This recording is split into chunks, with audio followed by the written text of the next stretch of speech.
Alright, welders, welcome back.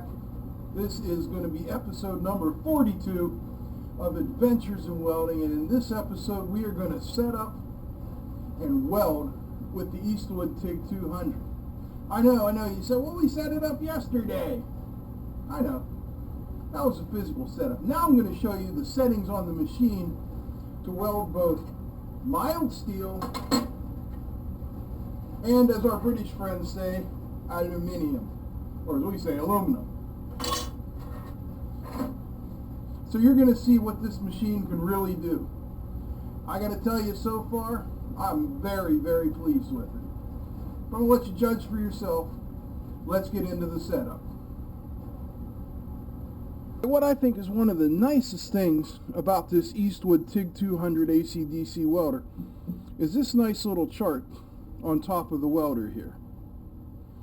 I've used red welders and blue welders, even a couple gray welders. None of them have this chart. Now, you'll see it in a lot of MIG welders on the inside cover, but this is the first I've seen it in a TIG machine, and I think this is excellent. So, for our first weld today, we're going to weld some 1/8 inch mild steel that you can see I've cleaned and polished there. So let's come up here and look at our chart. Steel, 1/8, DC negative, 75 to 125 amps. Tungsten, gray, red, white, or purple. Tungsten diameter 1/16. ER70S2. Filler metal 3/32. Pre-flow of 0.4. Post flow of 6, torch cup size 1/4 inch to 3/8, gas flow of 12 CFH, and since we're on DC, there's no clearance effect. Well, let's start out with our argon. First of all, we have our regulator nice and open here, standing away from the front of it. Slowly open the bottle. Okay, and now we'll put pressure into the regulator.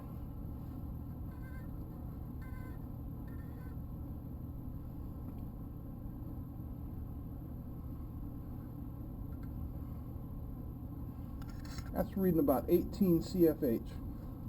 I'm going to flip on the machine here and activate the foot switch. So you see our actual flow is about 7. So we need just a little more. Let's see where we're at now.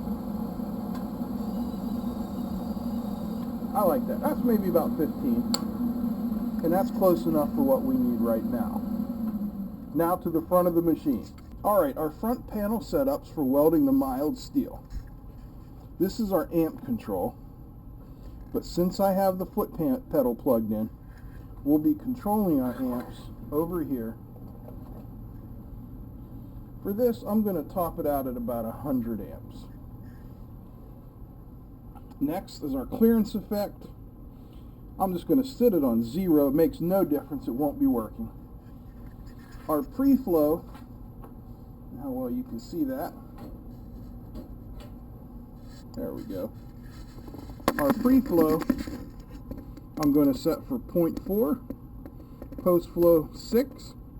Our AC/DC setting is on DC. Our amp control is on foot pedal. So everything is set. We've got a nice sharp electrode in there, and we're ready to weld. Let me get my gear, and we'll start some welding on the mild steel. Keep that arc gap tight. A 1/16 to absolutely no more than 1/8 of an inch is all you need. Move ahead a little, a 1/16 of an inch or so. Allow the puddle to swell to the same size as the last puddle. Add your filler metal. Keep in mind the filler is going to cool the puddle a little, and the torch melts the base metal The base metal melts the filler.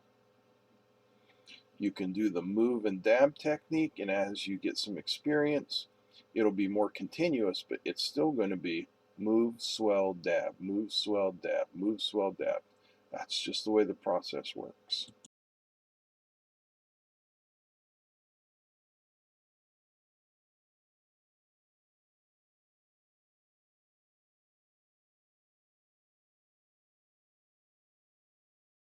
And perpendicular to the base metal, and then tilt the torch while still vertical along that vertical axis about 5 to 15 degrees away from the direction of travel, so that you're doing a push angle as you weld. And the only reason we do this is so that we can see the weld puddle.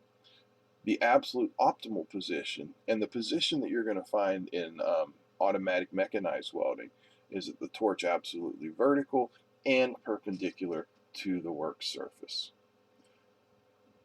Puddle, swell, dab, repeat.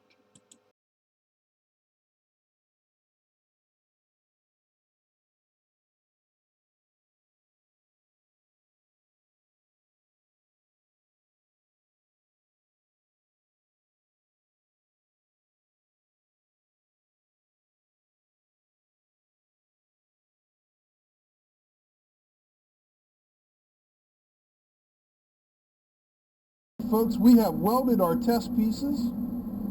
Now here's the mild steel.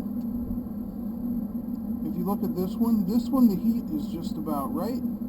We have nice evenly spaced ripples, not evenly spaced hand movements. I jumped a little there, but that looks pretty good. No crater, no nipple. Here's the second one where I was a little too hot. You notice how the ripples fade away, and it's almost one solid block, and there's a tiny little nipple. And this third one, it's a little too cold. You see how proud the weld is from the surface on that third one, and how narrow that bead is compared to this one, which is a good one.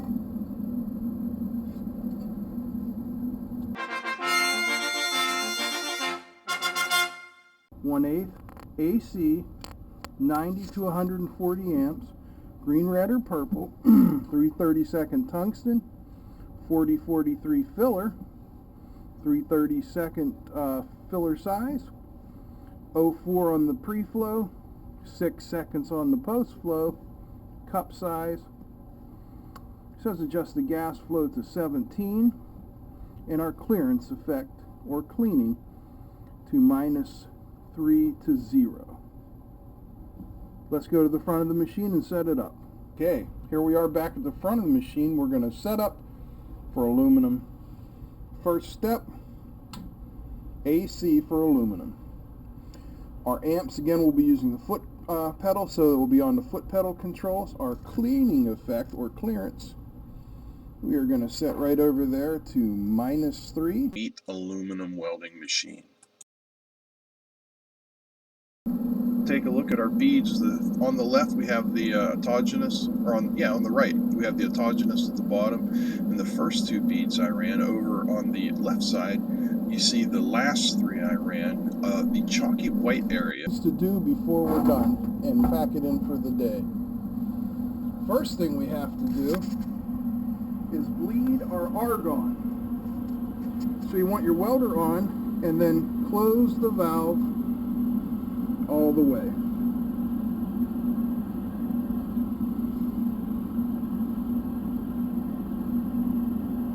Nice and snug.